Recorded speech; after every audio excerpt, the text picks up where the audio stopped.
The broadcast is now starting. All attendees are in listen-only mode.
Hi everyone, and welcome to the Cultural and Linguistic Responsiveness Toolkit webinar.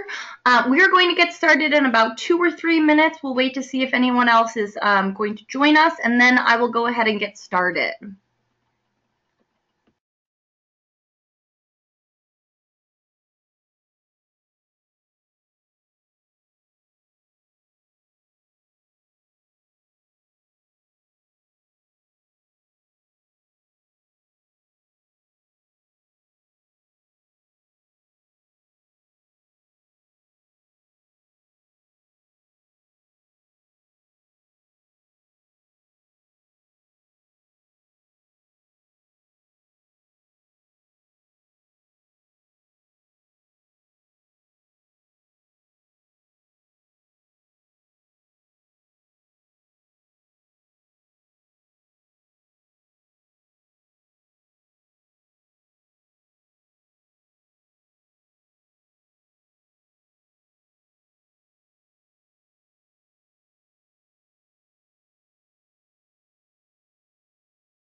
Okay, welcome everyone. We are going to go ahead and get started. So welcome to NAMI California's Cultural and Linguistic Responsiveness Toolkit webinar. I want to start out by saying that if you have access to a mobile phone, a smartphone, or if you're viewing this on a web browser, which I'm assuming most of you are, we are going to be having some interactive portions of this webinar because we would love to hear from you and have your thoughts and input.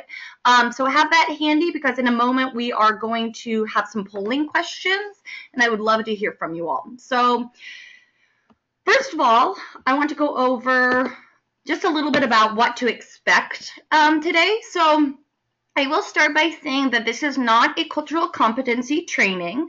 The Cultural and Linguistic Responsiveness Toolkit is a toolkit that NAMI California has been developing in partnership with several organizations over the past probably 4 or 5 years. And now we are currently updating it because it's become a little bit dated since then, and then are hoping to give it out to affiliates so that it can help them be culturally competent and engaged with different communities. So what we're going to do today is we're going to have a broad overview of each chapter of the toolkit so you kind of get an idea of what to expect from the toolkit, some highlighted examples from each chapter, and kind of overall how to use the toolkit. We do have some major changes going on, but the content will still be the same. So what not to expect, I'm not going to go into a lengthy explanation of each chapter because I'll wait till you all can get your hands on it, or a detailed explanation of how to work with different cultural groups. So we do have some cultural competency webinars going on right now as well that I'm also hosting. And so if you're looking for more of a cultural competency webinar training, this is not that, unfortunately. You will get some tips and tricks for cultural competency, but this is not a cultural competency training. I just want to make sure that's explicit so everyone knows what to expect. And then finally, don't expect a cookbook approach or complete A through Z, and then you will be culturally competent or able to engage diverse communities. So that's just a little bit of what to expect throughout this webinar. So, like I said, please now, if you can, grab your smartphone or open up another tab on your browser, and I want to hear from you. I want us to get in the mindset of thinking about cultural competency, engaging diverse communities, and such. So, this is Poll Everywhere. If you haven't used it before, you can respond via a smartphone or a web browser. If you are using a web browser, in the URL, you are going to type pollev.com right here, /NAMI Californ, CALIFORN 886. It's right there. Hopefully you can see my mouse. I believe you can. And then if you are using a smartphone, this is a little bit more confusing, but I find it, once you get it down, it's pretty easy. So actually it's just like voting if you ever voted on a TV show like American Idol or something like that, very similar to that. You're going to type in the box where you would put the phone number. You're going to write 22333. And that will allow you, that's what you're going to send it to. And then to allow you to join, in the body of the text, you're going to write NAMI Californ. Note, it is not NAMI California. I'm not sure why they did that. Makes it confusing. But NAMI Californ 886 in the body of the text. And then where you put the phone number, you're going to simply write 22333.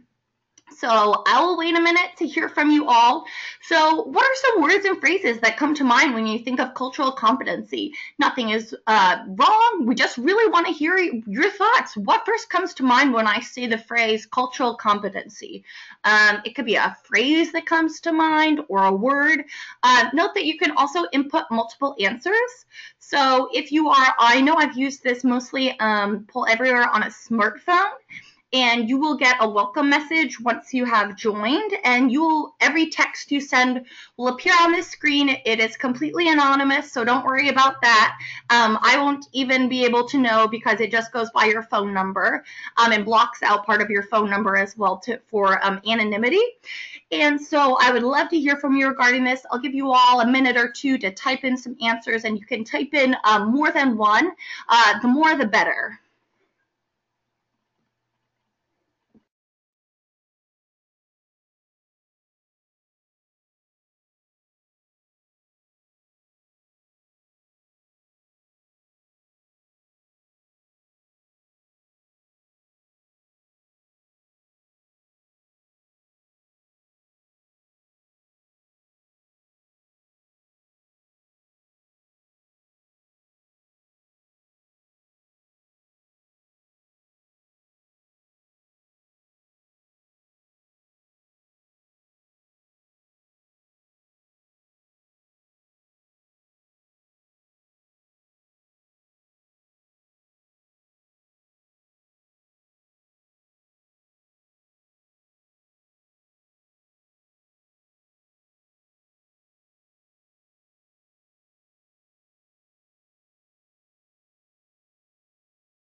Wonderful. So it looks like we've got some answers. And also, if you're having trouble figuring this out, you can also totally I've had a couple people type them in the question box if you're having any trouble, but it is really good if you are able to do poll everywhere.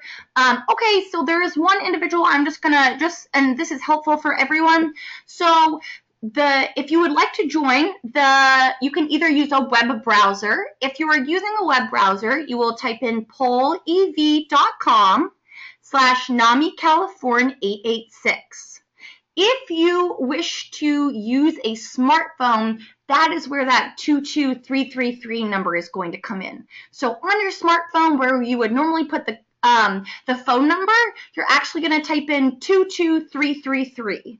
And then in the body of the text message, where you would normally write a text to your friend or whoever, you're going to write NAMI California 886.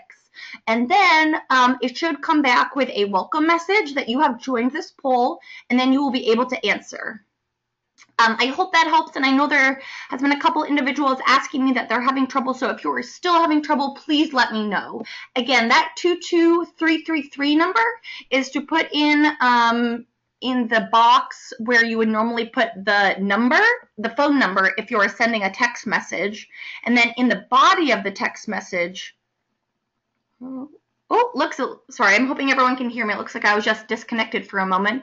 But so 22333 is where goes where the phone number would go if you're going to write this in a text message. And then in the body of the text, you're going to write NAMI California 886. We're going to have some more polls, so if you are still having trouble, please let me know and I can try and help troubleshoot with you. As well, please note that if you do hear any sort of typing in the background, that's just me trying to help other individuals. Either they have questions or there are polls going on. Poll questions, I mean.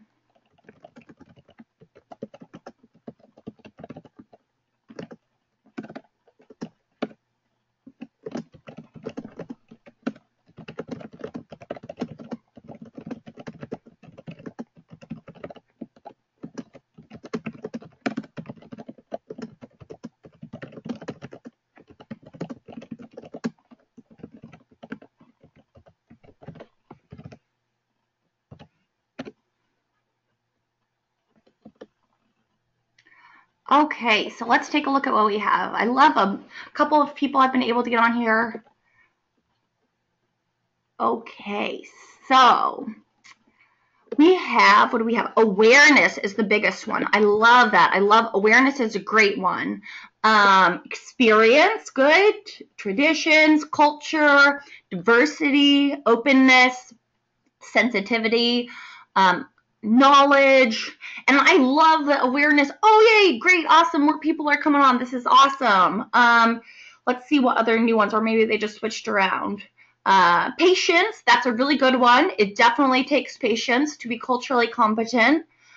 Traditions, I love this. And I love that awareness is the biggest one. That's really, really great. So it looks like you all have definitely a working knowledge of cultural competency, and that is wonderful. If not, are already an expert on it. So I am going to go to the next slide. If this poll did not work for you, don't fret. We will have some more polls coming up, and hopefully you will be able to join those.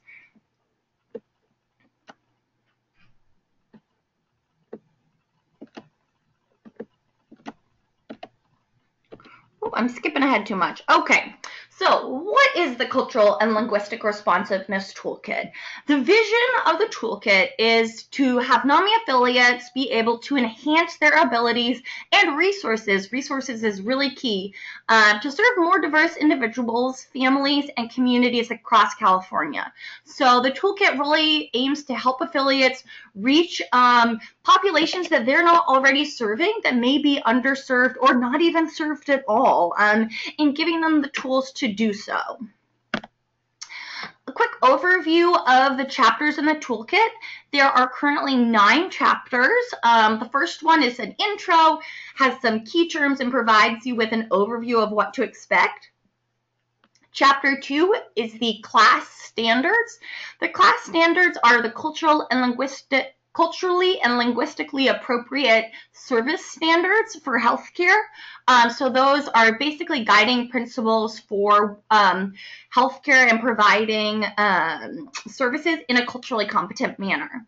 The third is the principles of community engagement. It goes through different steps on how to engage different communities and tactics and ways to do so. Chapter 4 is NAMI affiliate common challenges and suggested strategies, because cultural competency can be really hard to employ, especially when we're lacking resources or time. And so we want to help you all overcome some of those challenges so that cultural competency can be something that is employed by your organization. Chapter 6 is going to be listening session recommendations. So when they were first developing this toolkit, they had listening sessions with different communities and wanted to hear from them of how NAMI can better engage their community.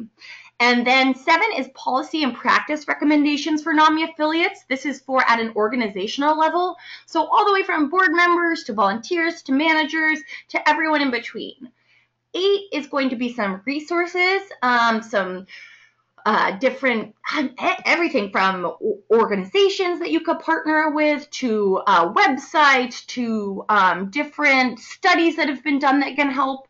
And then finally, chapter 9 is even more additional resources and support, as well as a organizational cultural competency assessment, which we'll talk about more, and then even further resources in the appendix. So I'm actually the one that is going to be updating it currently. I wasn't on the first team because I just joined NAMI back in February, but I'm in the process of updating some of the more dated information and trying to speak with people. We do have listening sessions, so if you all are interested in giving us your input, we would love that. I'm going to send an email afterwards and I can provide that information for you all. We also have a special advisory group that is going to be giving recommendations, and that is the Oversight and Accountability Diversity Advisory Group. And we really want to add new best practices, because in those 5 years, new best practices surrounding cultural competency have really blossomed, and so we really want to add those into it.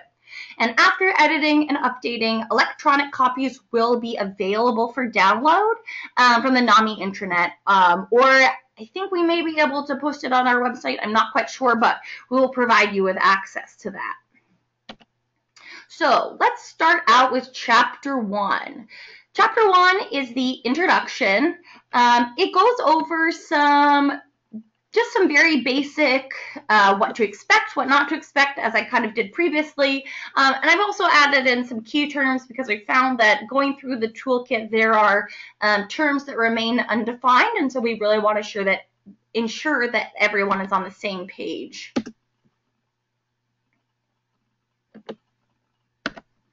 So it provides a map of NAMI, California, just to kind of give you a little bit of an overview. Since I'm sure most of you are involved with NAMI, I'm not going to go more into that. But this was the steering committee that really helped to create this toolkit. So we have individuals who are the top in their field, or most knowledgeable about these different communities and represent these different communities, because we want to hear from and work with those communities in order to be culturally competent. So these are some of those individuals. So what is cultural competency? It's really important that we're all kind of on the same page regarding this, because cultural competency, cultural responsiveness, cultural sensitivity are all kind of nuanced terms. And everyone, I would say, has a little bit of a different working definition, but something we can all kind of go by is cultural self-awareness. And that's what goes back to what you were all saying in the beginning with the word cloud, is awareness. That's awesome. And awareness, again, awareness of other cultural contexts, an understanding of the dynamics of difference, and understanding that there are differences and that we need to acknowledge those and we can't ignore them. And it's basically the goal to develop a working knowledge of different cultures and understanding that cultures are fluid and are constantly changing. And it is the ability, I would say this is really important, to adapt and practice skills to fit other cultural contexts.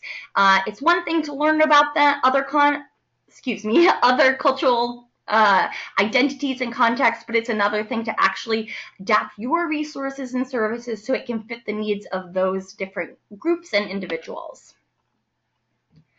So chapter 2 is going to be the CLAS Standards.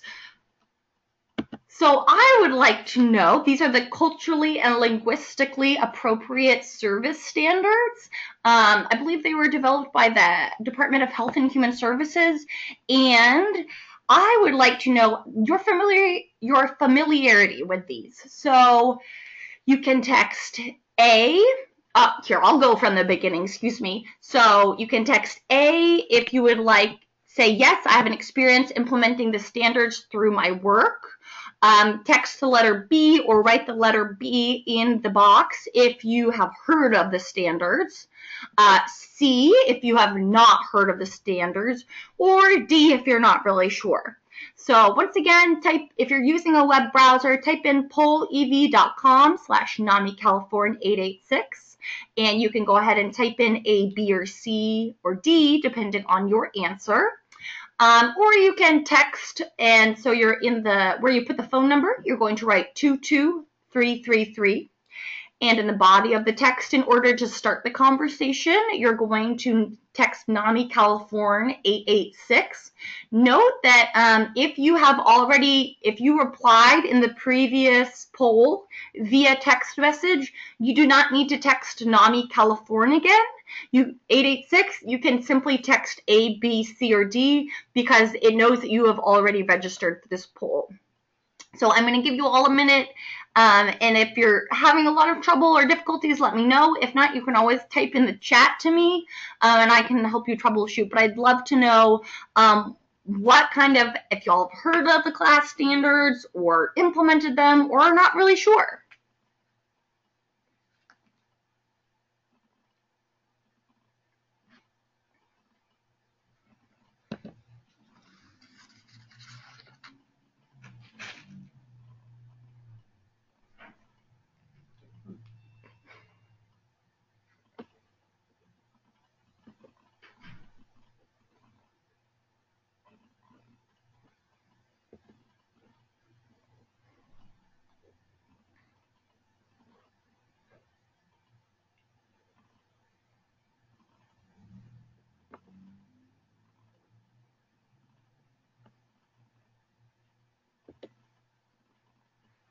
Okay, so it looks like we have some individuals who have said that they have not heard of the standards, and I would say that that is definitely not uncommon, and that is wonderful that that this is something that you are now learning.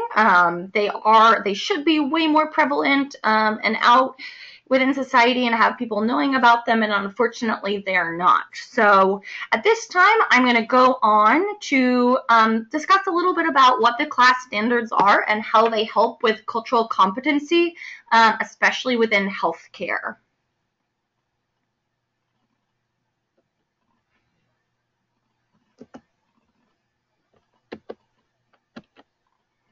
So the CLAS standards. I really wanted to shrink this down because there is a lot of info, and even looking at this slide, there's a lot of info there, but I really just want to give you an overview. So there are 15 standards, and there's a principal standard, and they're grouped into 3 themes. And so the principal standard it's really the guiding principle for the CLAS standards overall, and it is to provide effective, equitable, understandable, and respectful quality care and services that are responsive to diverse cultural health beliefs and practices, preferred languages, health literacy, and other communication needs. So the first theme is governance, leadership, and workforce. And so this is really about being culturally and linguistically appropriate at an organizational level, which can be really important for all of us, and how to support leadership and the implementation of culturally responsive practices. Theme 2 is going to be communication and language assistance. So a really big piece of cultural competency is being linguistically appropriate. And so providing resources in languages that people can understand, because oftentimes since we live in the U.S., we assume that everyone speaks English, and it's just not the case. So we need to really open our eyes to that. And theme 3 is engagement and continuous improvement and accountability. So this is really discussing, okay, you're implementing these services, you're trying to be culturally competent, and how can we make sure that we are being accountable on long-term goals, and that we're really monitoring our adherence to these standards so that the policies and practices that we implement are consistently culturally and linguistically appropriate. So let's give some examples. This is theme 1, 2, and 3. So theme 1 is going to be this is just an example. So I should clarify that under theme 1, which if we go back to this one was governance, leadership, and workforce, there are, I believe, 4 or 5 standards there, and same goes for theme 2 and 3. So examples of the exact standards, one standard is going to be to advance and sustain organizational governance and leadership that promotes CLAS standards and health equity through policy, practices, and allocated resources. Another one is going to be inform all individuals of the availability of language assistance services and clearly and in their preferred language, verbally and written. And the third is going to be conducting ongoing assessments of the organization's class-related activities and such. So these are some of the specific examples, but what's really awesome about this toolkit is that the examples are very lofty pursuits, and so the toolkit really helps NAMI affiliates to break down, okay, what are some examples of how NAMI affiliates in the past have implemented these standards? Where have they come into roadblocks? What are some pros and cons that they've found? And kind of the tips and tricks for implementing these. So an example from the toolkit, we provide each of the standards and then below some strategies for NAMI affiliates so that they can really try to understand how we can take this kind of esoteric goal and really implement it on a grassroots level. So let's take standard 4, for example. Say we want to educate and train governance, leadership, and workforce in culturally and linguistically appropriate policies and practices in an ongoing basis. So how do we even do that? What are some strategies that NAMI affiliates can do in order to implement CLAS standard number 4? Well, one strategy that they can do is have regular discussions during staff meetings about serving the needs of diverse communities. Or they could create opportunities for cultural competence training through NAMI California and or in the community, or by arranging for in-house training opportunities. So I will give a little plug right there if you all do want some training. I know I said this previously, but we have cultural competency trainings going on. They're really awesome. We try to make them as interactive as possible. And I will be sending out a post email with links so you can register for those webinars. They're free to attend, and they're a really great resource. Also, I just want to note that if at any time you all have any questions or anything like that, please go ahead and type it into the questions. I believe, let's see, yes, into the where you can type in questions, and then I can either respond to you verbally or I can type something to respond to you. Okay, so Chapter 3 is the Principles of Community Engagement, and this was developed by SAMHSA, the Substance Abuse and Mental Health Services Association, and the CDC.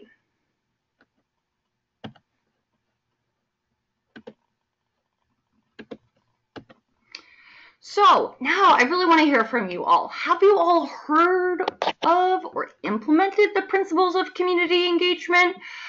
So once again, you're going to text or write if you're using a browser A, if yes, you've implemented the principles through my work, or B, yeah, I've heard of the principles, or C, no, I've not heard of the principles, like one individual just noted, which is perfectly fine because they're not super out there. Oh, but we have one individual that has, so that's wonderful.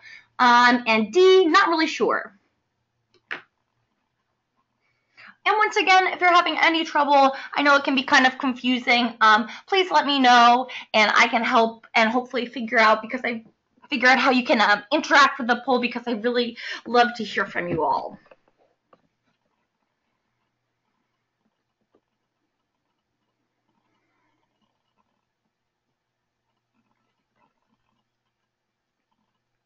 So it's looking like we have some individuals who've heard of the principles, but maybe haven't really implemented them in their work, which is totally okay. And some people that haven't even heard of them, and that's okay too.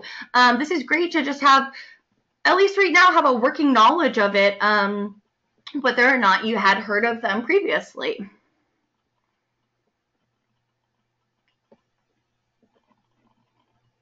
I'll give about couple more seconds if any other answers want to come in.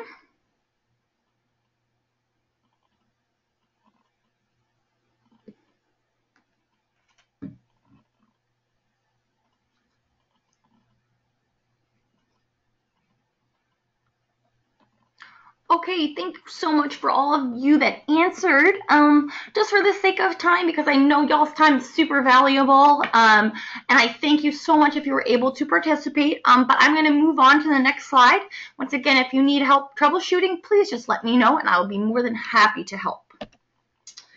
So the principles of engagement. One moment, let me just make sure this is okay.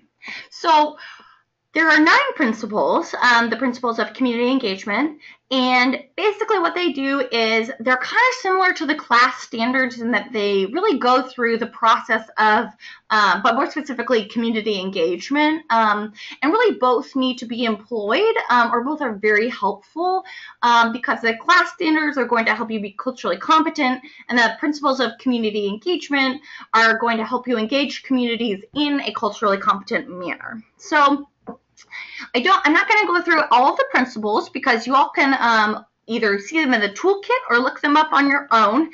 But I did want to give you some examples of what's in the toolkit. So we provide the principle, and then there are also some questions that groups or affiliates can really think about and try to answer these questions in order to meet these different principles. So Principle 2 is going to be become knowledgeable about the community's culture, economic conditions, social networks, political and power structures, norms and values, demographic trends, history, and experience with efforts by outside groups to engage it in various programs.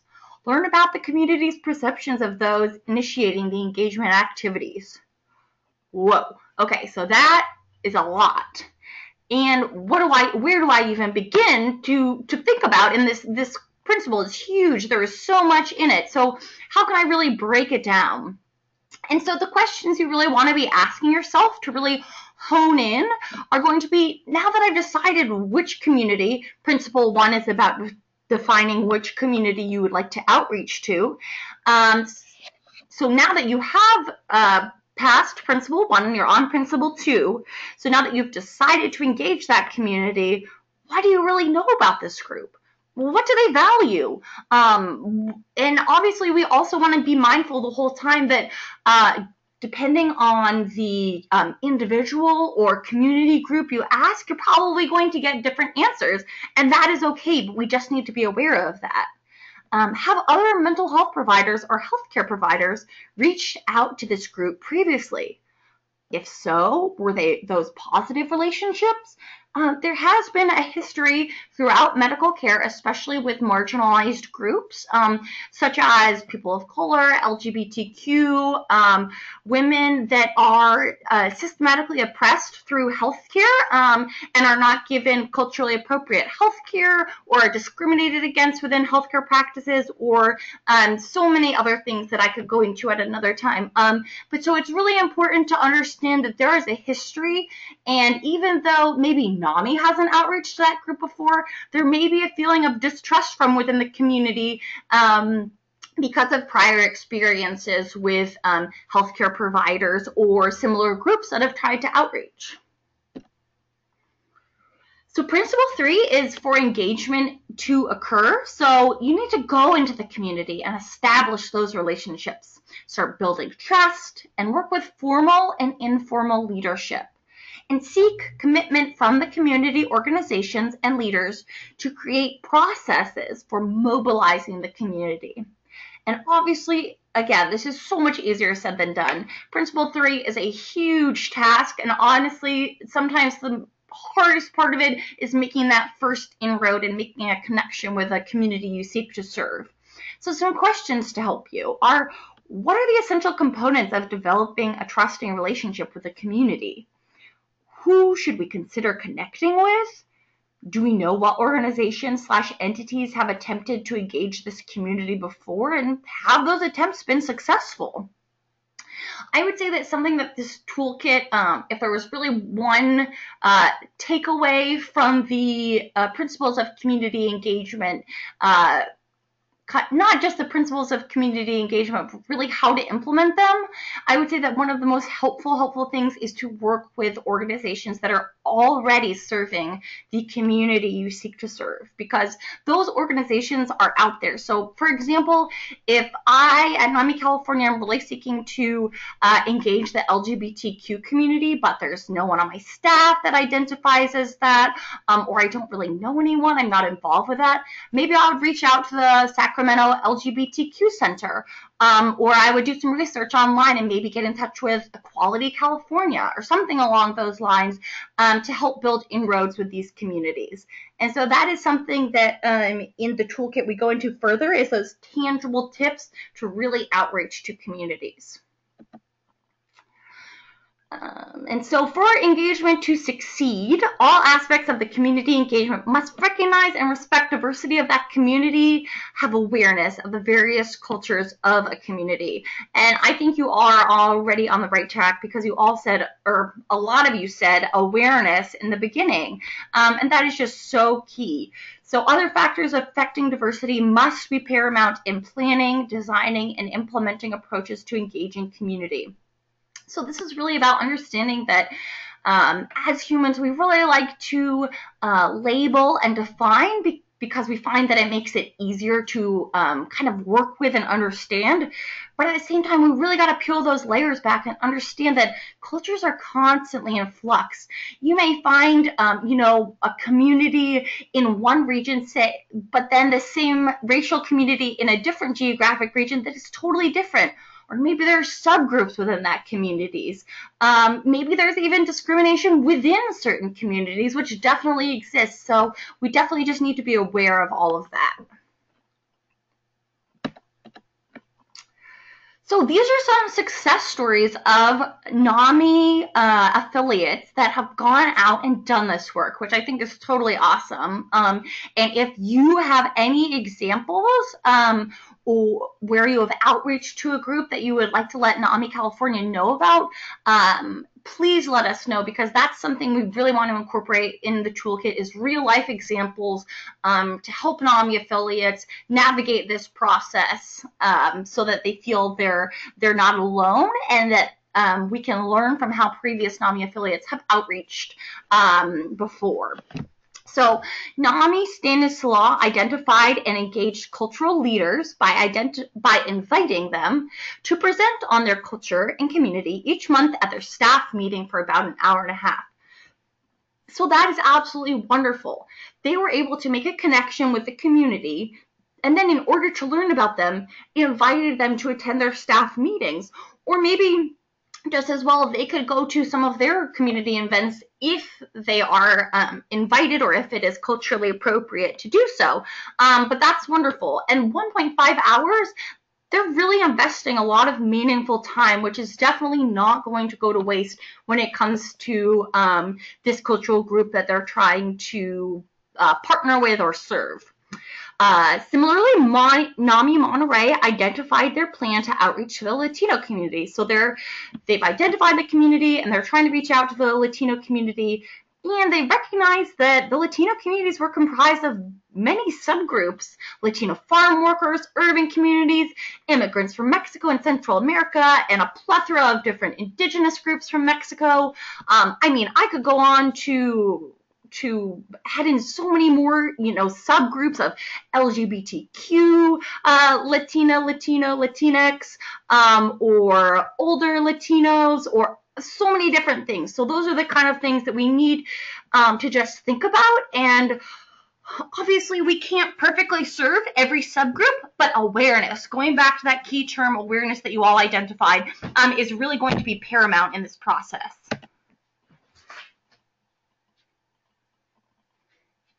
Okay, so the next is going to be NAMI affiliate common challenges and strategies. So this is a really helpful one, and actually I want to hear from you all. So what are your top 3 challenges to engaging diverse communities? Say you haven't been able to serve African American populations. Why? What has been your challenge? Maybe not enough resources, lack of staffing, lack of time, inconsistent volunteers, or I'm sure there's many other barriers that I don't even know of, or that here at NAMI California we don't know. So we want to know so we can really help you overcome those barriers. So please go ahead and type in. I would love to hear your top 3. Even 1 is great though. Once again, go ahead and go to your web browser, pollev.com/NAMICalifornia886. Or you can reply via text message. Once again, if you've already replied via text message, then you just have to type it in. Awesome, and we have 1 example coming in. I'll go over that in just a moment.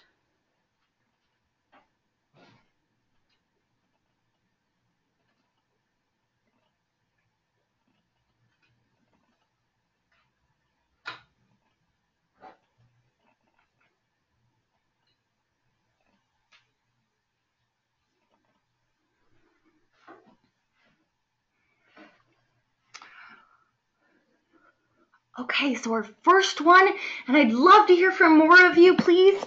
Stigma. Oh, obviously, stigma is a huge one, especially within different communities. Stigma can be a really huge barrier.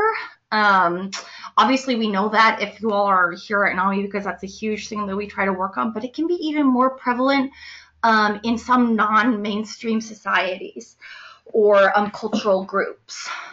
Lack of time in certain communities. Yeah, definitely.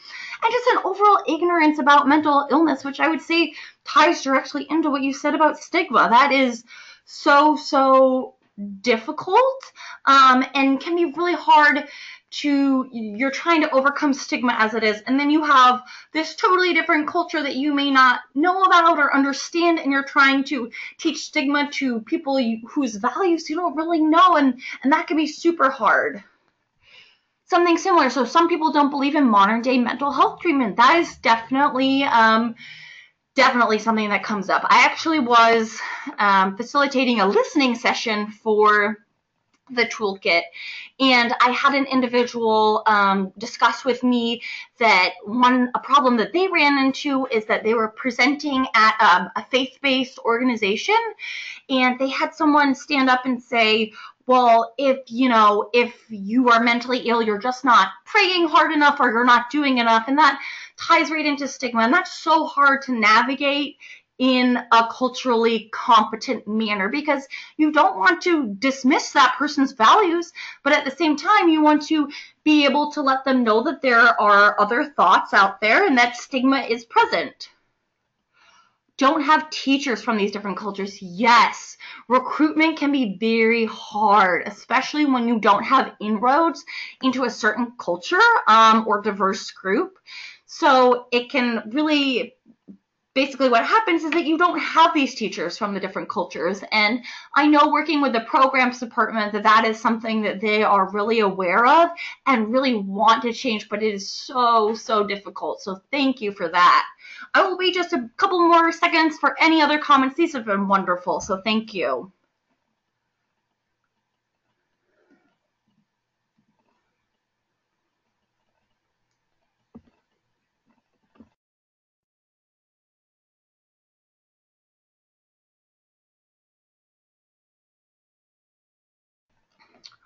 Okay, awesome. Thank you so much for those of you that were able to respond. If you weren't able to respond, I hope at least it's something that you're thinking about. We're going to go ahead and move on to the next slide. If I can. Oh, there we go. Okay. So some examples that are already in the book, or in the toolkit, excuse me, but I would like to incorporate the ones that you all just said now, because those are definitely huge barriers. And some of them touch on them, but some of them are ones we haven't touched on. So that's why we want to hear from you all. So thank you. So some of the common challenges that we hear from affiliates, or have heard from in the past, is that, we're really small. We're trying to do, just the bare minimum, and now you're asking us to do all this cultural competency stuff. How do we even do that? Or another one, challenges of rural affiliates.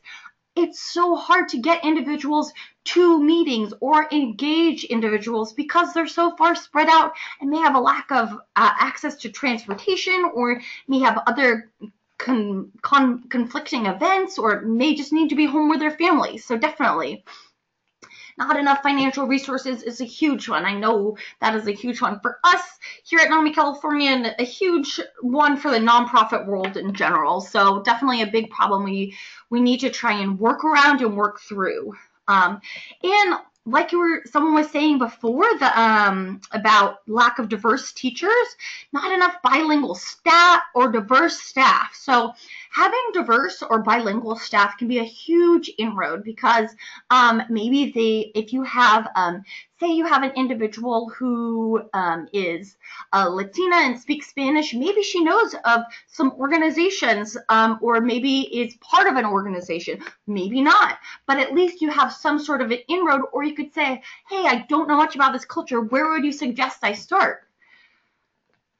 The next one is going to be lack of translated materials and or culturally adapted curricula. This one is so hard. I think some of the affiliates have been doing, obviously all of you are doing awesome work, but some have been really doing some great work with doing Spanish courses. Some are all Spanish NAMIs, which is wonderful. I know there's one NAMI that's making really huge inroads with the Chinese community, but that can be really hard if you're not Chinese or Latino, and so you're trying to reach out to these other groups, but you don't really know where to begin. So in the toolkit, we have all of these kind of barriers. And what it does is it goes through these challenges and then provides some strategies to try and help different NAMI affiliates overcome these challenges. So strategy number one, if you're a small affiliate, will be to really focus on some small, realistic goals. If you are not yet ready to start doing outreach, just focus on collecting diversity demographics of the participants you seek to serve, which will help you really start shaping goals for the future. So start identifying and learning about those communities that you want to serve. Maybe you weren't able yet to do the actual outreach, but this will at least get your affiliate thinking and get it on the right mindset. So maybe when you have a volunteer that comes in and is really passionate about engaging a certain community, you can work with them on what you already have and really finalize those goals. Another one would be to link with your county behavioral health cultural competency resource team. I'm going to be completely honest. This may be helpful. It may not, obviously, with all of the strategies. I know that really sadly, a lot of, so basically county behavioral health offices are required to attest that they are, basically attest their willingness, sorry, not willingness, I'm at a loss for words, but basically attesting that they are going to implement cultural competency. And the difficult part is that they really only have to say it. And because often behavioral health offices are so overstretched, it's more that something in writing rather than something that's being really implemented. So you may find a really awesome county office that's doing this work, or you may find one that's just kind of written it out and said, oh yes, we will do this, but they're not really able to fully implement it. Another one is you could aim to schedule one or more, if possible, in our own voice presentations per year in a targeted community. So nothing really is too small. Even if you're just able to put on one presentation and go into a community you don't serve very many people of, that is definitely going to start an inroad. You're going to create contacts, and it's going to really be a good starting off point. And it will help even if you are a small a small affiliate. Another suggestion is to partner with larger NAMI affiliates that are nearby. Discuss sharing or pooling resources and target audiences. I would say another strategy that's not on here that's similar is reaching out to those NAMI affiliates that are already engaging diverse communities that you seek to engage. And so for example, if you have a NAMI that's a NAMI Spanish, or they have Spanish classes in Spanish, maybe reaching out to them and say, hey, we don't have those resources. Here's what we do have. How can we kind of pool our resources so that we can start making an inroad in our area to Spanish-speaking populations?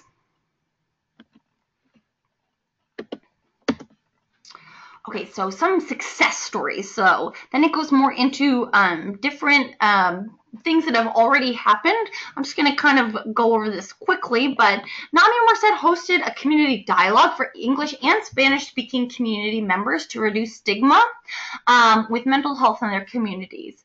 And so this event included a separate dialogue specifically for Spanish-speaking participants. So basically just hosting something where you can reach out to different populations and let them know that you, if you do have Spanish-speaking resources, that you are able to provide those.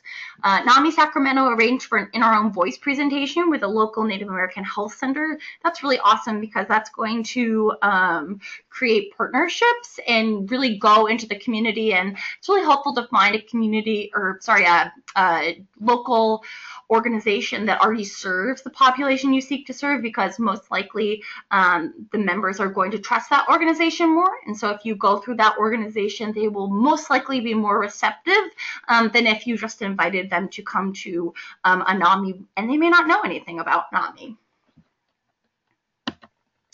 So now we're going to move on to Chapter 5. These are my favorite chapters, Chapter 5 and Chapter 6. This is where we really get into the heart of talking about different communities, some overarching values that we can try and keep in mind. So each, I'm trying to really standardize the format to make it easily readable, and so you can really just flip through and find some bullet points that are helpful. So it's each chapter, or sorry, not chapter, but each community, which I'll go through in a moment, we're going to discuss just a brief bit about their demographics of California. What are some helpful organizations that are already working with this community? Other resources such as websites or studies or the like. And then a Q&A from a coaching webinar, which were webinars where they reached out to these communities and asked questions with key individuals, and then provide some outreach tips and strategies, as well as other key considerations for engaging the group at hand. So these were the facilitators here in this middle column. And those are the individuals who were cultural brokers, if you will, for their communities. And so they were the one that facilitated the conversation to garner information from their community. So I'm going to give you one example. I'm just going to go back quickly. As you can see, these are all the different populations: Latino, LGBTQ, transition age youth, TAY, that's what that stands for, veteran, Christian, Muslim, and each demographical group is going to go through, each community will go through the demographics and the population of California. I'm hoping to get some more updated statistics. The prevalence, how prevalent is mental illness as far as we know? What is the severity? So for African Americans, only about 1/4 of African Americans seek help for mental health care compared to whites. So what is that? Maybe discrimination, stigma, all of the above, lots of different things. And then some helpful organizations as well as other resources. So other resources, here's the African American Utilization Report, Goals and Recommendations by Gigi Crowder, who's wonderful, and she works here at NAMI. And a Q&A session. So during the webinar that they facilitated, there was a Q&A session, and then the facilitator was able to respond to that.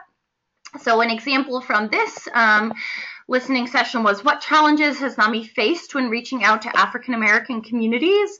And the answer that was provided was that some African American communities have reported that they don't trust or feel comfortable working with NAMI. And so that goes back to something that we talked about previously, that although we as NAMI may not have outreached and had a negative interaction with these communities, there may have been other previous organizations or bodies that have outreached and have done more harm than good, and consequently have created a sense of distrust within the community at hand. Then it will provide some outreach tips and strategies for NAMI affiliates. So for this one, it is suggested to have a more visible presence in the community by partnering with Black or African American community-based organizations, which is what I touched on earlier, as saying that is super key. Partner with organizations already serving that community, very helpful. Pool resources. You can help them with mental health. They can help you with the cultural side, and it can really help lead to great partnerships. And then other key considerations are that health professionals, whether due to lack of ignorance or bigotry, have been responsible for misdiagnosis, infrequent treatment, and lack of cultural competence. So I touched on this previously, the negative history within healthcare with marginalized communities. And this is something that we really need to consider with outreaching to different communities, so that we can really understand why there may be a bit mistrust, and then move beyond that to build trust with the community leaders. So right now, if you have any questions, I'm kind of just going to go by, because I'm hoping that you all feel comfortable enough to just ask me questions as they come. So if you have a question, please go ahead and type it in the question box. Alternatively, if you would like to say your question, shoot me just type the question and say that you would like to speak, and I can go ahead and unmute you. So Chapter 6 is more listening sessions. And this was a different set of listening sessions, and some of the community groups are slightly different. So what I want to hear about now are, what communities is your affiliate or organization most interested in or needing to engage? So maybe, for example, you have a really large Latino community where your affiliate is. However, you haven't been able to really engage them because of lack of resources. So let me know what those communities are. Awesome. And there it is right there, Latino and African American. Awesome. Thank you. I'm not sure why it's giving a number value next to it. I probably messed something up, but just type in the communities and then we can see.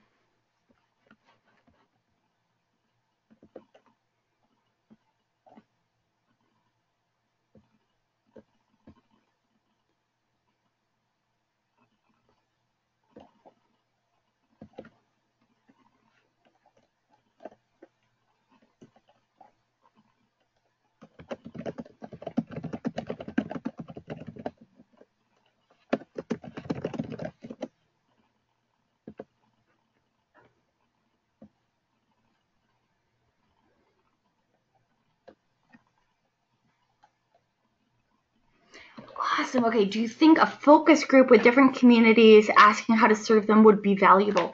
Yes, I think that would be super, super valuable.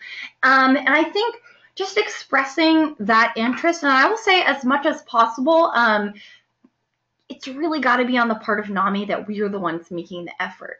Because a lot of times we will be like, oh, we called you and we emailed them, but they just didn't show up. Well, like I said, it may be because of mistrust or stigma or all these other reasons. And so I love that. Getting maybe some community leaders together who are doing great work in their field that we know are trusted individuals, and asking them how to better serve or tailor our resources for them. I think that will be really valuable and can definitely help provide your organization with direction. And what would be really great about a focus group is that you're actually going to make those personal connections with individuals, because I can't, I can't stress enough how much just networking and getting to know different individuals is going to help NAMI affiliates. And even just having friendships or colleagues or the like, but having partners and relationships is definitely going to help you. And I think you could start to develop that through a focus group. So that is a really awesome question and idea.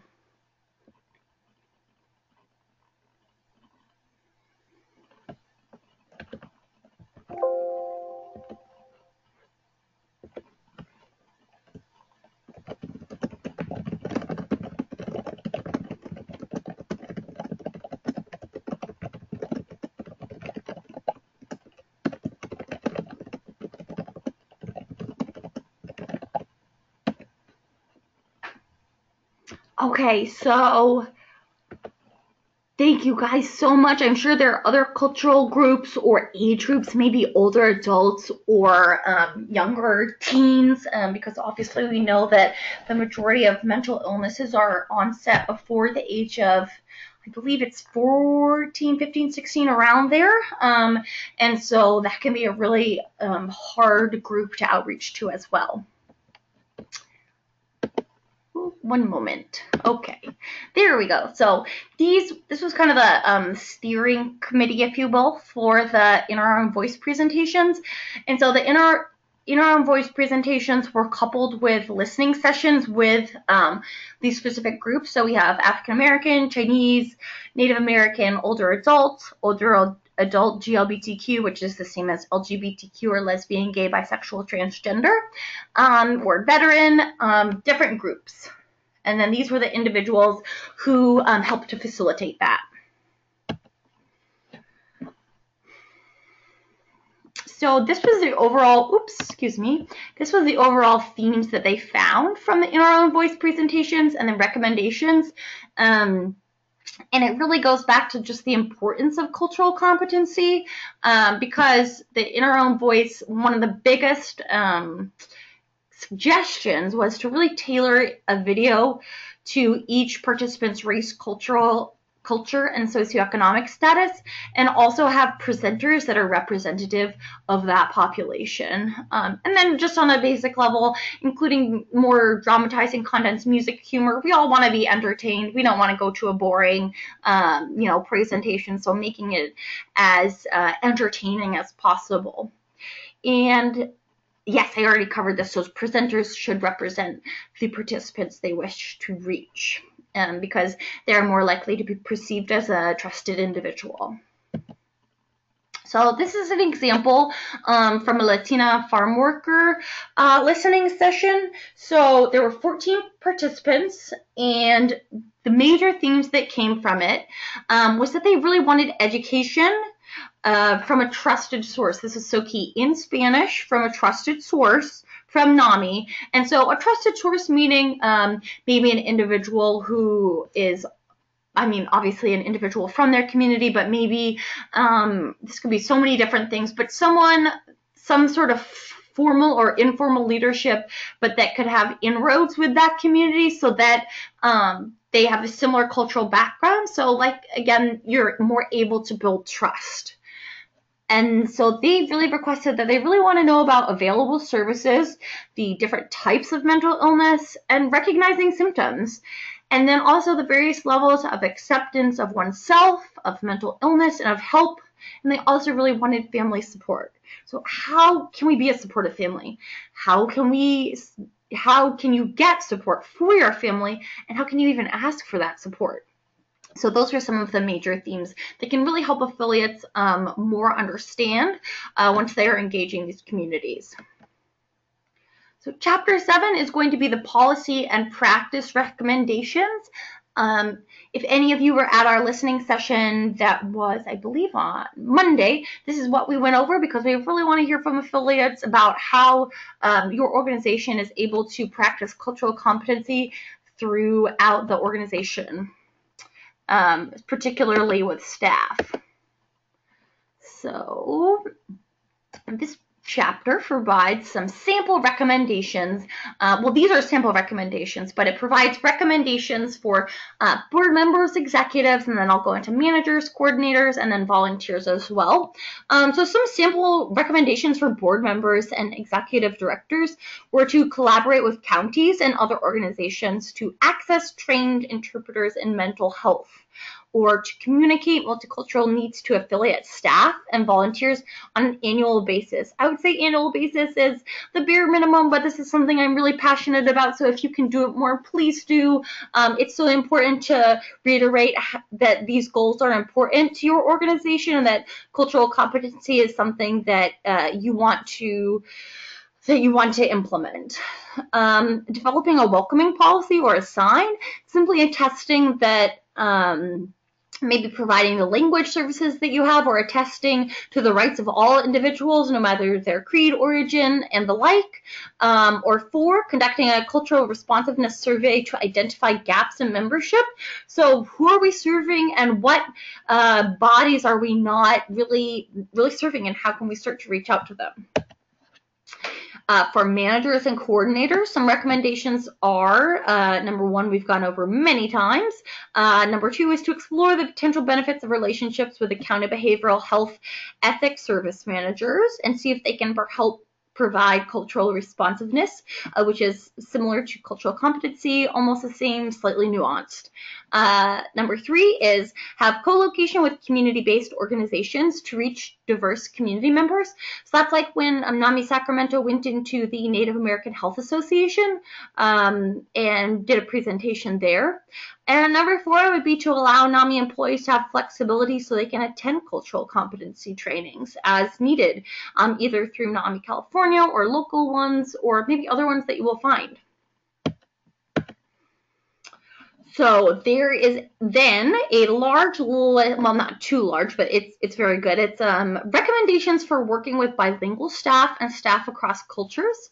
So something that I touched on previously was that if we do have a staff member that represents a particular marginalized community or group that we aren't currently serving, it can be really great to harness their cultural knowledge, their lived experience, their maybe inroads to different people, informal and formal leadership within that community.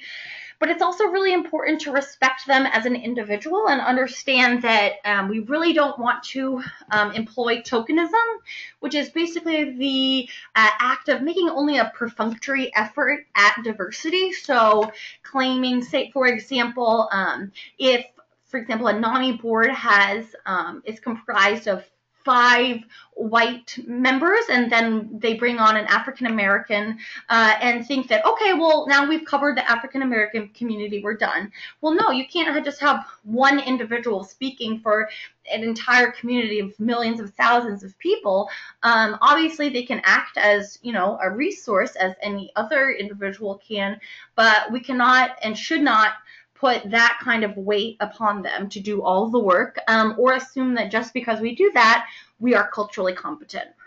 So one recommendation is to not assume that just because they take one NAMI class, they meaning an individual from a diverse background, that they know everything about mental health care and are ready to volunteer. So it's really important to familiarize yourself with the individual, their situation, their needs, and pay attention to if they're still working through something such as a crisis, to make sure that they're able to do the work and that it's going to be healthy for them. And do obtain a good understanding of how to communicate mental health concepts to others in their community. Another one is to not assume that the diverse or bilingual individual feels comfortable outreaching in all neighborhoods, or I would say in all communities or sub-communities. And do familiarize yourself with which subsets of the community they feel most comfortable outreaching to. So what kind of subgroups do they identify with? And not assume that just because they are Latino, that they can reach out to any Latino across the whole entire nation or globe. It's simply not accurate, and putting way too much on them and tokenizing them for their racial identity, which we really want to avoid. So we really want to harness their strengths without exploiting them for their cultural identity.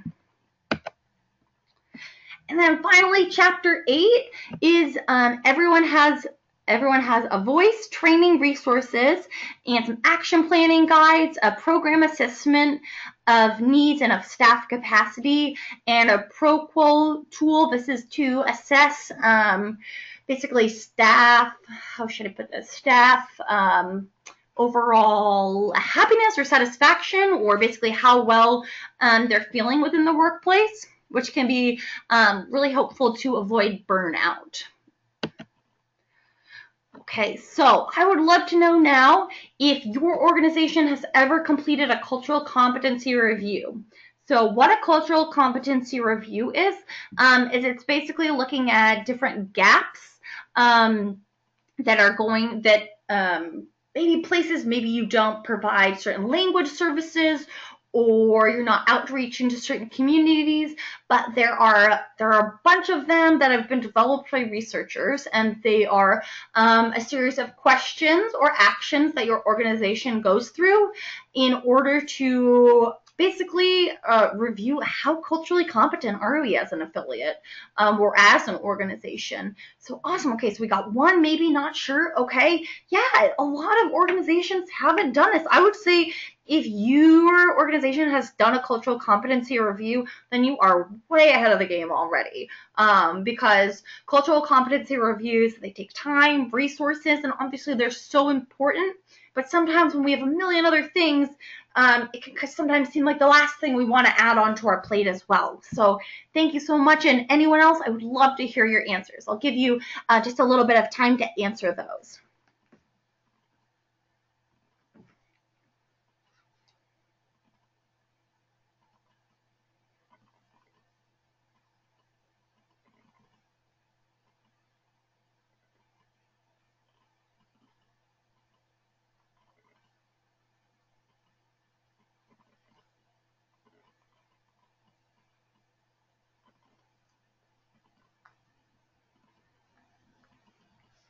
Okay, so thank you so much for those of you that answered. So one of the great things about this toolkit is that it's actually going to provide a cultural competency review. I'm right now in the process of, I'm trying to obtain this really awesome review that can be employed by organizations. That's actually through Georgetown. They have a national, I forget what it's called, but a National Center on Cultural Competency, I believe.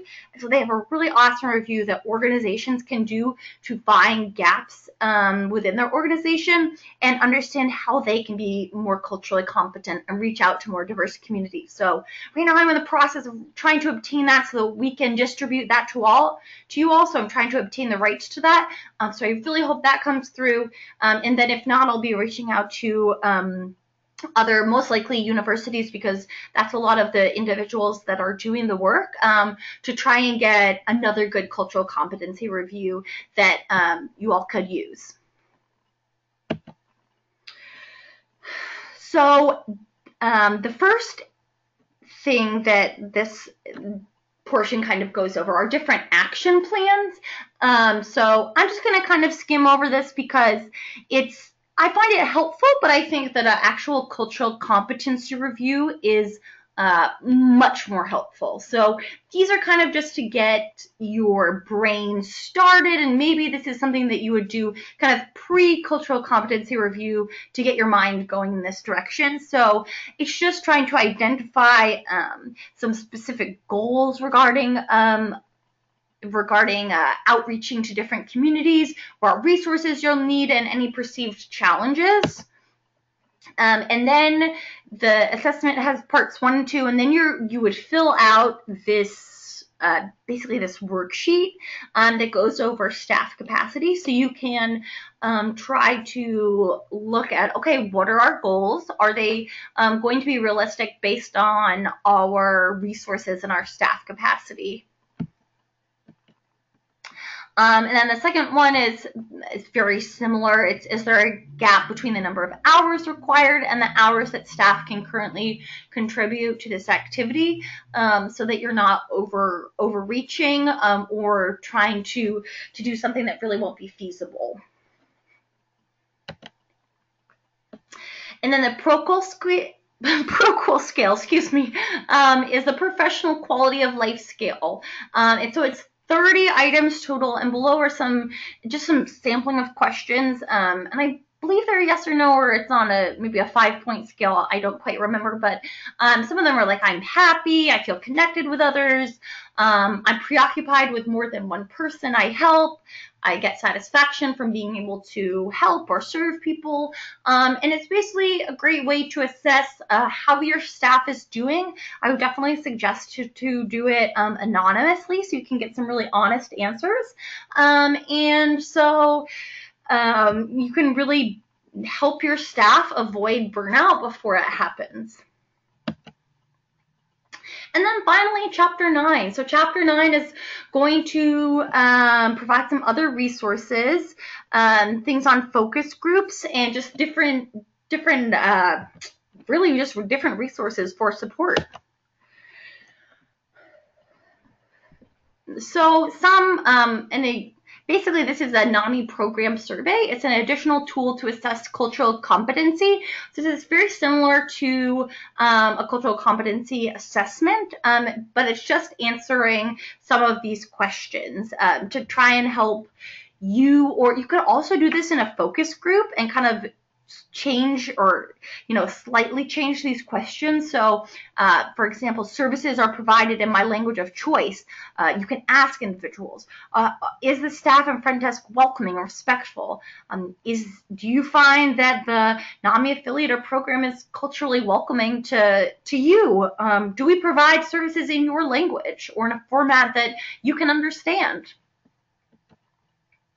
And then these are some more focus group questions that, like one individual brought up before, focus groups can be really helpful. So I'm so glad you brought that up for engaging diverse communities. And so these are some like related to environment, different materials. Do we have translated materials, language, culture? Are staff familiar with the cultural beliefs surrounding mental illness, and other recommendations as well? And then finally, there actually currently isn't an appendix, but I'm going to be adding an appendix because I thought that there was a lot of really helpful information, but maybe kind of more in-depth information that if you're just trying to flip through to get a basic idea, you don't necessarily need to know. But if you want to go more in depth and have some more resources or knowledge, then the appendix will provide that information for you while making the toolkit a little bit less bulky. So the suggested next steps, so we're almost wrapping up this webinar, so be sure at this time to type in any other questions that you may have, because I would love to hear from you. So I would suggest that when you receive the toolkit, first just go through the table of contents and obviously inform your executive director that you have the toolkit if you are not the executive director that is receiving it, and look at a couple chapters that you and your executive director want to review. And hopefully if you have multicultural champions or individuals kind of tasked at your organization with multicultural needs, or maybe you have a multicultural committee, I would say if you already have that, then you're definitely already on the right track. And then plan a date to report on the chapters reviewed, and then identify some next steps and strategic goals. So I would love to hear from you all once again. So I'm going to be providing a post survey for this. It's completely anonymous, but I would really love to hear from you. And basically it's just, was this webinar helpful or not? And how can we improve this for you? But what I would really also like to hear from you, and I believe that there is a portion in the survey where you can add additional comments and questions, but I would love to hear, what do you want out of this toolkit? What are your pressing needs? What are your barriers for serving diverse communities? Maybe you made an inroad to serve a diverse community. I want to hear about how you did that so that I can let other affiliates know about this, so we can really all work together to better each other's affiliates in a culturally competent way. So thank you all so much for being so engaged. I really, really loved having you all here. So you can go ahead and contact me. Please feel free if you would like. I know I had one individual ask a question or a couple, and I'm going to be following up with you via email tomorrow to answer those questions, because I definitely really want to answer any questions you may have. Again, my name is Catherine Chivers. I am the Community Engagement Coordinator here at NAMI, California. My email is right here below, Catherine with a C at namica.org. I am going to stay on the line for probably about 5 more minutes to answer any outstanding questions that you may have. But at this time, I really want to say thank you so much. I hope you all will attend our cultural competency trainings. I will be sending out the registration links for those, and please feel free to pass them along. Even if it's not a NAMI affiliate, all are welcome. It's free. It's a really valuable resource and training. I think everyone can really learn a lot from it, so that will be wonderful. So once again, thank you all, and have a really great night, and thank you so much for your time. Bye-bye.